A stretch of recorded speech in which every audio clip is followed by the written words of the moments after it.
Hello दोस्तों, नमस्कार। मेरा नाम चंद्रजीत मुखर्जी है। आप लोग देख रहे हैं डी कोड आईएएस का यूट्यूब चैनल। दोस्तों, आज हम लोग GS2 में जो पॉलिटी एंड गवर्नेंस को मिलाकर होता है उसको हम लोग डील करने वाले हैं। ये कुछ इंपॉर्टेंट एस्पेक्ट्स हैं गवर्नेंस के। यहाँ पे हम लोग आज गवर्नेंस, उसकी मीनिंग को पढ़ेंगे। व्हाट इज़ गवर्नेंस, कौन कौन प्लेयर्स इसके अंदर होते हैं, वो the stakeholders of governance, characteristics of governance, good governance किसे कहते हैं, उसको अप्लाई करने के लिए स्ट्रैटेजीज़ क्या क्या हैं, और world wide governance indicators projects जो कि वर्ल्ड बैंक निकालती है, इसका क्या मतलब है, इसको देखेंगे। चलिए शुरू करते हैं। दोस्तों, व्हाट इज़ गवर्नेंस, ये हमारा पहला क्वेश्चन आता है दिमाग में जब भी हम इस गवर्नेंस के टॉपिक को पढ़ते हैं। व्हाट इज़ गवर्नेंस, यानी कि United nation development programme UNDP ने 1997 में दोस्तों डिफाइन किया था गवर्नेंस का टर्म। इन्होंने कहा था कि the exercise of economic, political and administrative authority, exercise of economic, political and administrative authority to manage countries affairs at all levels। यानी कि हम इन तीनों एरियाज़ के अंदर जो अथॉरिटीज़ हैं वो इस तरह काम करें जिससे कि कंट्री की जो अफेयर्स हैं, एक नेशन की जो अफेयर्स होती हैं, वो अफेयर्स जो हैं वो हर लेवल में ढंग से हो सके। It comprises with the mechanism, the processes and the institutions. ठीक है, यानी कि किस मैकेनिज्म से हो रहा है, क्या वो मैकेनिज्म जो है वो प्रॉपर है, क्या उसमें अलग अलग एस्पेक्ट की चीज़ों को देखा गया है, समझा गया है। जैसे फॉर एग्जांपल कोई सर्विस डिलीवरी है तो सर्विस डिलीवरी की मैकेनिज्म कैसी है, अगर किसी को कोई इशू है तो डिस्प्यूट रेजोल्यूशन की मैकेनिज्म कैसी है। तो ये मैकेनिज्म वाली बात आ गई। प्रोसेस की बात है, क्या ये बहुत लेंदी प्रोसेस है, क्या ये बहुत कॉम्प्लेक्स प्रोसेस है, क्या ये बहुत सिंपल सा प्रोसेस है, क्या ये प्रोसेस ट्रांसपेरेंट है, ये सब चीज़ें। और इन सब चीज़ों को करने के जो इंस्टीट्यूशंस हैं उनके बारे में भी हमें देखना पड़ता है। Through which the citizens and groups articulate their interests, exercises their legal rights, meet their obligations and mediate their differences। ये mediate their differences is the dispute resolution। meet their legal rights and their obligation, rights and duties, ये सारी जो चीज़ें हैं। यानी कि अगर आम तौर पे हम बात करें तो गवर्नेंस दोस्तों एक किस्म का मैनेजमेंट है ऑफ नेशन का अफेयर। एक नेशन में एक देश में जितने लेवल्स होते हैं गवर्नमेंट के स्ट्रक्चर्स के, उन स्ट्रक्चर की जो मैकेनिज्म है, उस स्ट्रक्चर को चलाने का जो प्रोसेस है, और स्ट्रक्चर के अंदर जितने सारे इंस्टीट्यूशंस हैं, वो इंस्टीट्यूशन चाहे पॉलिटिकल हो, चाहे एडमिनिस्ट्रेटिव हो, चाहे इकोनॉमिक हो, जिनके बेसिस पे लोगों के ऊपर राइट्स, ड्यूटीज़ और डिस्प्यूट रेजोल्यूशन किए जाते हैं, वो चीज़ों को ढंग से मैनेज करना ही गवर्नेंस का नाम है। अब 1993 में वर्ल्ड बैंक ने डिफाइन किया था governance as a method through which power is exercised in the management of countries economic, political and social resources for development. ये डेफिनेशन बहुत इंपॉर्टेंट है, मैं इसको हाईलाइट कर रहा हूँ। ये कह रहा है कि ये गवर्नेंस एक मेथड है जिससे आप पावर एक्सरसाइज जो आप करते हो उसको आप ढंग से कर सको किसी देश के political, economic and social resources को फॉर बेटर डेवलपमेंट। ठीक है दोस्तों, तो in simple words governance is the process and institutions through which decisions are made and the authorities in a country is exercised. Governance can be used in several contexts, for example corporate governance, for example international governance, national governance and local governance। ये different levels हैं, ये different levels हैं governance के, उसी के बारे में ये बात कर रहा है। लेकिन सारे गवर्नेंस के लेवल हो, कॉमन जो चीज़ है वो है ये कि किस तरीके से आप मैनेज करते हैं पावर को, किस तरीके से आप मैनेज करते हैं रिस्पॉन्सिबिलिटी को at different spheres of government. 10 governance focuses on both formal यानी कि जो सरकारी है और इनफॉर्मल, जैसे मान लीजिए मैंने कहा कॉर्पोरेट गवर्नेंस या इंटरनेशनल गवर्नेंस, इनफॉर्मल एक्टर्स के अंदर भी इसमें इंक्लूडेड होते हैं। ठीक है, तो चलिए इसको थोड़ा सा और देखते हैं कि कौन कौन स्टेक होल्डर्स हैं दोस्तों। One of the key stakeholders जो है वो है गवर्नमेंट खुद। ठीक है दोस्तों, क्योंकि ये गवर्नमेंट ही है किसी चीज़ है जो एक देश के गवर्नेंस के हर एक्टर में, हर लेवल में ये गवर्नमेंट का रोल रहता है। अदर एक्टर्स में इंक्लूड पॉलिटिकल एक्टर्स, बिल्कुल, यानी कि पॉलिटिकल पार्टीज आप ले लीजिए। इसके अलावा interest groups, institutions, civil society, media, non governmental organisations and transnational organisation, ये सारे। ट्रांसनेशनल का एक एग्जांपल मैं देता हूँ, MNC।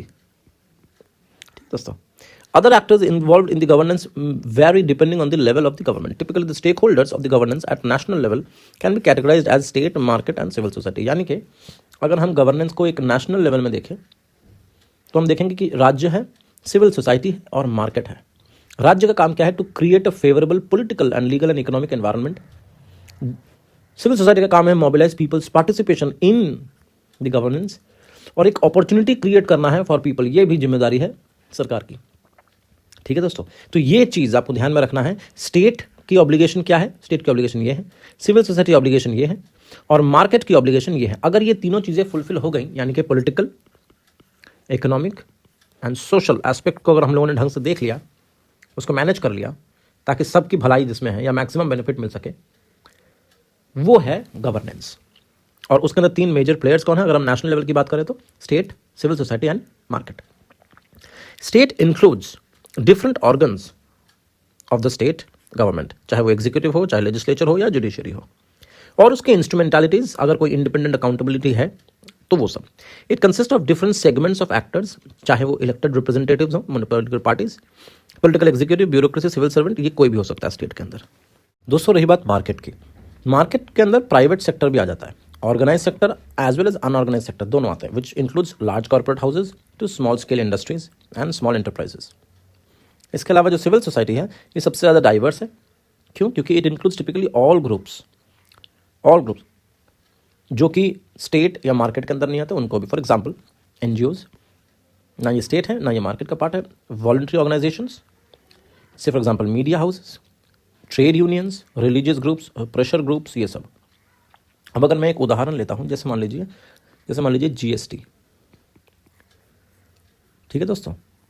अब देखिए इसका एक पॉलिटिकल एस्पेक्ट ये है कि इसकी जो रेवेन्यू निकलेगी ये सेंट्रल और स्टेट में डिवाइड होगी, सेंट्रल और स्टेट्स में डिवाइड होगी। ये इसका एक इशू है। जीएसटी का एक इकोनॉमिक इशू क्या है कि ये मल्टीपल टैक्सेस से मुक्त कराएगी, यानी कि ये बिजनेस करना यहाँ पे इजी करेगी, और अगर यहाँ बिजनेस का इजी हो जाएगा बिजनेस करना तो यहाँ पे इन्वेस्टमेंट आएंगे और इकोनॉमी हमारी और बेहतर होगी। अब रही बात सिविल सोसाइटी की। सिविल सोसाइटी को फ़ायदा ये है कि इनको जो है goods and services cheaper rate में मिलेंगे, और अगर इन्वेस्टमेंट आएगा, बहुत ज़्यादा इकोनॉमी ग्रो करेगा, तो इनके पास ऑप्शंस भी खुलेंगे। तो देखिए ये तीन एस्पेक्ट पे जीएसटी को अप्लाई करना है। अब इसके अंदर स्टेट का रोल ये रहेगा कि इसमें एक बढ़िया लॉ बनाए, एग्जीक्यूटिव्स का रोल रहेगा कि इस लॉ को बढ़िया तरीके से इम्प्लीमेंट करे, ठीक है। और मान लीजिए ये लॉ को लाने के लिए सिविल सोसाइटी के लोगों ने ही मान लीजिए सरकार को फोर्स किया था कि ऐसी कोई लॉ लाइए, तो वो उस केस में प्रेशर ग्रुप का काम कर रहे होंगे, ठीक है दोस्तों। तो ये सब कुछ मिलाकर यहां पे बन जाता है गवर्नेंस, यहां पे बन जाता है गवर्नेंस, ठीक है दोस्तों। चलिए कैरेक्टरिस्टिक्स देख लेते हैं गवर्नेंस की। It creates few basic characteristics of governance such as accountability. The governance lays emphasis on making all organs of the government accountable for the performance of functions. ठीक है। The electorates, if they are not satisfied with the performance of the elected representative in their constituency, vote them out of power. दूसरा, people's participation. सबसे बढ़िया example है पंचायत राज institutions, municipal bodies, जहाँ पे locally elected leaders होते हैं, ठीक है दोस्त। तो लोकली इलेक्टेड रिप्रेजेंटेटिव बॉडीज बनती हैं, और ये लोग लोकल एरिया में जो भी रिक्वायरमेंट है, जो भी नीड है, लोकल अफेयर्स हैं, इनको बाखूबी से करते हैं। इसका मतलब यहाँ पे participation of the people at the grass root आप देख पाएंगे। आगे बढ़ते हैं। Rule of law. Governance requires well drafted and fair legal framework, कि किस तरीके से काम होगा। तो यहाँ पे रूल ऑफ लॉ का मतलब ये होता है कि किसी भी तरीके की जस्टिस के साथ हम लोग कॉम्प्रोमाइज नहीं करेंगे। ट्रांसपेरेंसी। एडमिनिस्ट्रेशन में ट्रेडिशनल सेंस में ये कहा जाता था principle of secrecy was important, that was the traditional way of thinking. लेकिन आज के तारीख में ये ट्रेडिशनल से हटकर हमें ट्रांसपेरेंसी बरतनी पड़ेगी। गवर्नेंस की जो प्रोसेस है, जहाँ पे लोग पार्टिसिपेट कर रहे हैं, they want access of information. वो चाहते हैं कि सरकार क्या कर रही है उसके बारे में उन्हें पता चले। से फॉर एग्जांपल आरटीआई, जो कि आपके आर्टिकल 19 का भी हिस्सा है, which is a fundamental right. So traditional way में शायद ये था कि सीक्रेसी मेंटेन करना चाहिए, लेकिन अब ऐसा नहीं है। और ये डिबेट बहुत पुरानी डिबेट है, official secrets act versus the RTI, ये बहुत पुरानी डिबेट है। Last but not the least, effectiveness and efficacy या एफिशिएंसी। देखिए गवर्नेंस में अगर सब कुछ सही चल रहा है तो इनका मेन एजेंडा यही होता है कि कितनी अच्छे, इफेक्टिव और एफिशिएंट तरीके से हम सर्विस प्रोवाइड कर सके for the general public. So the government comes up with a single window portal to fast track the approval mechanism of service requests. ये एक एग्जांपल है। सिंगल विंडो एक ऐसा मैकेनिज्म है जिसमें आपको दर दर ठोकरें नहीं खानी पड़ती। अब बात करते हैं गुड गवर्नेंस की। गवर्नेंस जो शब्द है ये अपने आप में न्यूट्रल है, मतलब ये पॉजिटिव भी हो सकता है, नेगेटिव भी हो सकता है, इस सेंस में गुड गवर्नेंस का अलग से व्याख्या करना जरूरी है, which implies positive attributes and positive values which are associated with the quality of governance. Good governance is a dynamic concept. क्यों? क्योंकि ये बदलता रहता है समय के अनुसार, आपको और ज़्यादा बेहतर करने के लिए और ज़्यादा पॉजिटिव एट्रीब्यूट्स या वैल्यू अपने सर्विसेज में डालने के लिए इसको ओपन रखा गया है. There is much of subjectivity involve in defining the aspects of good governance. तो यहाँ पे united nation development programme UNDP ने कुछ 8 कोर कैरेक्टरिस्टिक्स बताए हैं ऑफ गुड गवर्नेंस, जिसमें आता है पार्टिसिपेटरी, यहाँ पे पीपल्स पार्टिसिपेशन की बात हो रही है, कंसेंसस ओरिएंटेशन, सलाह मशवरा करके ही डिसीजन लेनी चाहिए, यानी कि ट्रांसपेरेंसी, और यहाँ पे ट्रांसपेरेंट ऑटोमेटिकली आ गया है, अकाउंटेबिलिटी यहाँ पे आ गया है, रिस्पॉन्सिव यहाँ पे आ गया. तो ये तीनों चीज़ें मोर और लेस सिमिलर हैं. ये एक तरीके का नॉन बायसनेस भी इंश्योर करती है. इफेक्टिव एंड एफिशिएंट, बिल्कुल. इक्विटेबल एंड इंक्लूसिव, ये बहुत इंपॉर्टेंट शब्द हैं. Equitable and inclusive.